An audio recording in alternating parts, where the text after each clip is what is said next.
Gros goût!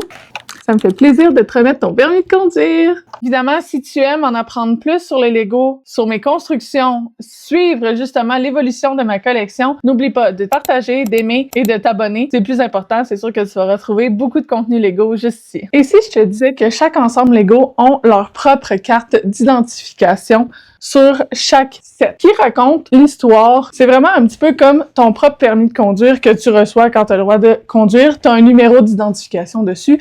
C'est la même chose pour le Lego. Le numéro d'identification va raconter son histoire un petit peu et l'identifier officiellement. Ça a commencé, là, en fait, les numéros en 1950, 1960 par des numéros à 2 ou 3 chiffres quand Lego a vu qu'il y avait des sets qui devaient être numérotés pour garder l'historique, le tracking des sets et ne pas avoir de répétition dans leur ensemble. Aujourd'hui, Lego a tellement de sets qu'ils sont passés vraiment à des ensembles de 5 chiffres et ils ont vraiment dû étendre leur numérotation pour leurs sets et garder vraiment le tracking. Aujourd'hui, le numéro sert vraiment d'identité au Lego, à l'ensemble. Ça va permettre de l'identifier, de le retrouver, de garder l'historique du set et s'assurer qu'il n'y a pas de doublon de Lego. Avec ce numéro-là, qui est vraiment l'identité du set, tu peux vérifier si le set est réel, donc si c'est un vrai set Lego ou une copie. Tu peux retrouver les anciennes versions aussi du set avec le numéro. Tu peux aller retourner dans le temps et retrouver certains sets qui sont plus anciens et confirmer l'édition exacte du set. Le numéro sert aussi à retrouver les notices. Si jamais tu n'as plus le livret d'instructions, tu peux retrouver la notice. Si tu manques des pièces, ce numéro-là va te servir pour commander les pièces manquantes. Ça va aussi te servir à vérifier l'inventaire du set. Donc, justement, quand je vous dis s'il est disponible ou non en magasin ou en ligne,